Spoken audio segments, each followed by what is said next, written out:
Morning students, 12th class, chapter number 11 and chapter name is marketing management.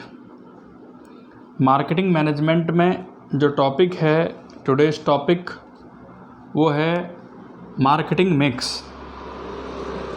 Marketing mix में आपको पढ़ना है सबसे पहले मार्केटिंग मिक्स का मतलब क्या होता है। तो मार्केटिंग मिक्स जो होता है उससे मतलब ये है इंटीग्रेंट्स और द टूल्स और the variable which the marketer mix, उन्हें मिक्स करना in order to interact with the particular market. यानी मार्केट में उस शेयर्स का या जो उसके टूल्स होते हैं या जो घटक से है जिन्हें मार्केटर एक विशेष बाजार के साथ संपर्क के लिए मिलाता है, उनके इंटरेक्शन के लिए मिलाता है, मार्केट के इंटरेक्शन के लिए मिलाता है, उसे हम क्या कहते हैं, मार्केटिंग मिक्स। मार्केटिंग मिक्स में मार्केटिंग की एक तरफ ग्राहक होता है, एक कॉन्सेप्ट में तो हम कहते हैं भाई एक ग्राहक होता है, कस्टमर होता है, और दूसरी तरफ मार्केटर होता है। फर्म ग्राहक के साथ ट्रांजैक्शन करना चाहती है, कस्टमर के साथ ट्रांजैक्शन करना चाहती है, लेकिन ट्रांजैक्शन करने के लिए फर्म को एक प्रोडक्ट को डेवलप करना चाहिए, उसको डिज़ाइन करना, पैक करना, नाम देना और प्राइस तय करना पड़ता है, डिस्ट्रीब्यूट करना पड़ता है। ये सभी डिसीजन मार्केटिंग मिक्स का पार्ट है। मार्केटिंग मिक्स के हम 4 पार्ट में डिस्ट्रीब्यूट कर सकते हैं। इनमें जो 4 पार्ट्स हैं, जो 4 P's के नाम से जाना जाता है, जो एलिमेंट्स हैं मार्केटिंग मिक्स के वो 4 हैं: प्रोडक्ट, प्राइस, प्लेस और प्रमोशन। तो सबसे पहले हम इसमें इसे चार्ट करना है बच्चों आपको, इस तरीके से चार्ट। प्रोडक्ट किसे कहते हैं? तो प्रोडक्ट में product element of marketing mix signify the tangible और इंटेंजेबल प्रोडक्ट। उसमें टेंजेबल और इंटेंजेबल जो प्रोडक्ट होते हैं उनको दर्शाया जाता है। सेटिस्फाइड द नीड, प्रोडक्ट क्या है? Bundle of utilities. Bundle of utilities का मतलब है कि इसमें बहुत सारे बेनिफिट्स होते हैं। नेक्स्ट आता है इसके बाद प्रोडक्ट मिक्स। प्रोडक्ट मिक्स में क्या होता है? प्रोडक्ट मिक्स प्रोडक्ट मिक्स में product mix refer to important decision. उसमें important decision relating to the product such as quality of product, product की क्या क्वालिटी होगी, उसका डिज़ाइन क्या होगा, पैकिंग ऑफ प्रोडक्ट, प्रोडक्ट की पैकिंग किस तरीके की होगी, पैकिंग कैसी होगी, ये सारी चीज़ें यहाँ पे होती हैं। अनदर इम्पोर्टेंट थिंग्स यहाँ पर जो इंक्लूड होती है प्रोडक्ट मिक्स में, प्रोडक्ट असॉर्टमेंट, मतलब प्रोडक्ट का एक तरीके से असॉर्टमेंट करना, उसका अलग अलग बांटना, उसे अलग अलग बांटना। जैसे कि एग्जांपल के तौर पर हम कह सकते हैं Hindustan Lever is dealing with soap. Hindustan Lever किस में डील करती है? सॉप में डील करती है, साबुन में डील करती है, डिटर्जेंट में करती है, टी में करती है, टूथपेस्ट में करती है। ये सभी अपना बिजनेस कर रही हैं। यह जो फर्म है अपनी मार्केटिंग को शुरू करती हैं और केवल अपने प्रोडक्ट के साथ उसकी शुरुआत करती हैं, परंतु बाद में ये प्रोडक्ट को उसकी अधिक विविधता या प्रोडक्ट की श्रेणियों में प्रस्तावित करके अपनी क्रियाओं का, एक्टिविटीज़ का विस्तार करती हैं और आधुनिकीकरण करती हैं। जैसे हम कह सकते हैं निरमा ने डिटर्जेंट पाउडर के साथ एंट्री ली, परंतु धीरे धीरे उसने और श्रेणियों में भी प्रवेश कर लिया, जैसे नमक में आ गए वो, टॉयलेट सॉप, टूथपेस्ट आदि में। Important components of product mix क्या हैं? सबसे पहला है ब्रांडिंग। ब्रांडिंग क्या होता है? One of the most important decision that a marketer has to take in the area of product is aspect of branding. Branding that he has to decide whether the firm product will be marketed under your name or generic name. मतलब brand name से होगा, generic name से होगा।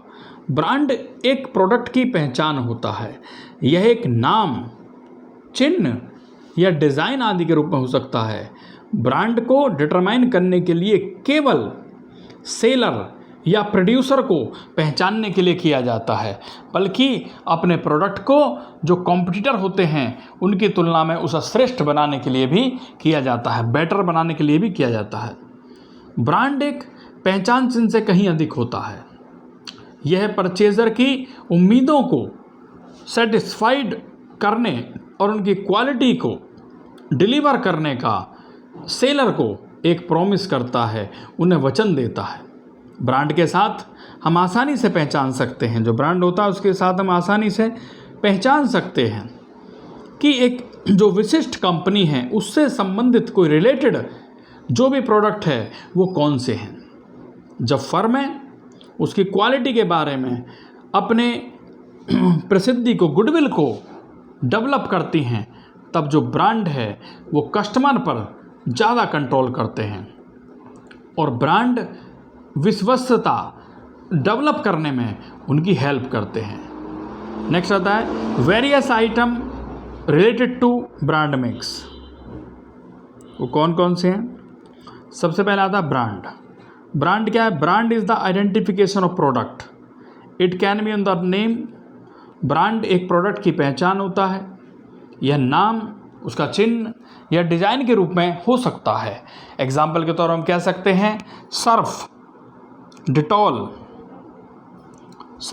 नाइक, यहाँ तक कि विभिन्न जैसे कि उसके चिन्ह होते हैं, जैसे कि फोर आदि भी ब्रांड होते हैं। Brand name. नेक्स्ट है ब्रांड नेम। ब्रांड का वो पार्ट जिसे बोला जा सकता है ब्रांड का नाम कहा जाता है। दूसरे वर्ड्स हम कह सकते हैं अनदर वर्ड्स में कि एक ब्रांड का मौखिक पार्ट है, जैसे कि डिटॉल, सर्फ। नेक्स्ट आता है ब्रांड मार्क। ब्रांड का वो पार्ट जिसे बोला नहीं जा सकता परंतु पहचाना जा सकता है। हम उसे बोल नहीं सकते लेकिन पहचान सकते हैं, उसे ब्रांड चिन्ह के नाम से जानते हैं। एग्जाम्पल के तौर पर एयर इंडिया का महाराजा का चिन्ह, पेप्सी का रेड और ब्लू गेंद बॉल, नाइक का एरो का निशान, मर्सिडीज़ का स्टार आदि, ये सभी जो हैं वो ब्रांड चिन्ह हैं। नेक्स्ट आता है ट्रेडमार्क। ब्रांड का वह पार्ट जिसे कानूनी सुरक्षा दी जाती है, जिसे लीगली प्रोटेक्शन दिया जाता है, वो ट्रेड चिन्ह कहा जाता है। कोई भी दूसरी फर्म उस नाम का या चिन्ह का प्रयोग नहीं कर सकती जिसके लिए कंपनी को हमने कानूनी सुरक्षा दी है, लीगली प्रोटेक्शन दिया है। नेक्स्ट आता है इसके बाद क्वालिटीज़ या features of good brand name. कौन कौन से हैं? Brand name should B simple. Brand name short होना चाहिए और सिंपल होना चाहिए, जैसे कि लक्स, डिटॉल, सर्फ, क्योंकि जो बड़े नाम होते हैं या टफ नेम होते हैं उन्हें याद रखना बहुत डिफ़िकल्ट होता है। ब्रांड नेम ऐसा होना चाहिए जिसे हम प्रोनाउंस आसानी से कर सकें, प्रोनाउंसिएशन आसानी से कर सकें, जिसका प्रोनाउंसिएशन करना टफ ना हो, मुश्किल ना हो। तो जो ग्राहक होते हैं वो उसमें हेजिटेट करते हैं, जैसे कि हैंस आदि ऐसे कुछ नेम है जिनका वो प्रोनाउंस करना टफ होता है। ब्रांड का नाम सजेस्टिव होना चाहिए, अर्थात उसे प्रोडक्ट की उपयोगिता का एक सूचक होना चाहिए। उदाहरण के लिए हाजमोला से क्या मतलब है? डाइजेस्ट होना। उजाला क्या करता है? ब्राइटनेस। हेयर एंड केयर क्या करते हैं? हेयर के लिए है। ब्रांड नेम यूनिक होना चाहिए। सेलेक्टेड ब्रांड नेम क्या होना चाहिए? यूनिक होना चाहिए। The brand name should be very different. Brand name बहुत डिफरेंट होना चाहिए and should not lose its identify, और अपनी आइडेंटिफाई को ना खोए, जैसे Ariel, Tide etcetera. Brand name should be selected after consider meaning other language. Brand का नेम एक अलग होना चाहिए दूसरी भाषाओं और सभ्यताओं से। दूसरी भाषाओं या जो भी भाषाएं हैं, लैंग्वेज हैं, उसके मीनिंग को समझने के लिए किया जाना चाहिए। उदाहरण के एम्बेसडर कार को दिए गए ब्रांड नेम नोवा का अर्थ स्पेनिश में डस नॉट गो होता है। इस प्रकार के नामों के हमें क्या करनी चाहिए? अवॉइड करने चाहिए इस तरह के name. Advantage, help in product differentiation, brand determine द्वारा जो मार्केटर हैं उत्पाद के अपने उत्पादों का विभेदीकरण करना चाहिए, कॉम्पिटिटर प्रोडक्ट से क्या है डिफरेंशिएट करना चाहिए। Help in advertising, brand name advertise become more effective is not only make people aware, वो पीपल को अवेयर नहीं करते about the feature product but also about brand is provide these benefit. Differential pricing, with established brand name the firm can easily change high price for its product as compared to competitor product. Easy introduction of new product, company which use their company name is brand name, then it becomes very easy for such company to popularize a new product is a planning introduce. Advantage of customer, advantage क्या customer के लिए, पहला है help in identification of product, branding help करता है customer को select the product कि आपका प्रोडक्ट को सेलेक्ट कर सकते हैं easily, as brand which is giving them satisfaction can be selected easily over the competitor product, ये कॉम्पिटिटर प्रोडक्ट है उसमें सेलेक्ट करना। Ensure quality, brand name gives quality assurance, quality देना। Customer can brand goods no doubt about quality, customer को कोई doubt नहीं होना चाहिए। ब्रांड का नाम ये विश्वास दिलाता है ग्राहक को कि जो प्रोडक्ट की उसका क्वालिटी बताई गई है बिना किसी शंका के वो परचेज कर सकता है। Status symbol, brand goods add to status symbol of customer and add it their confidence level, उसके कॉन्फिडेंस लेवल को भी बढ़ाता है। तो स्टूडेंट्स यहाँ तक आपको अपना वर्क करना है, अपनी नोटबुक में नोट करना है। Thank you students.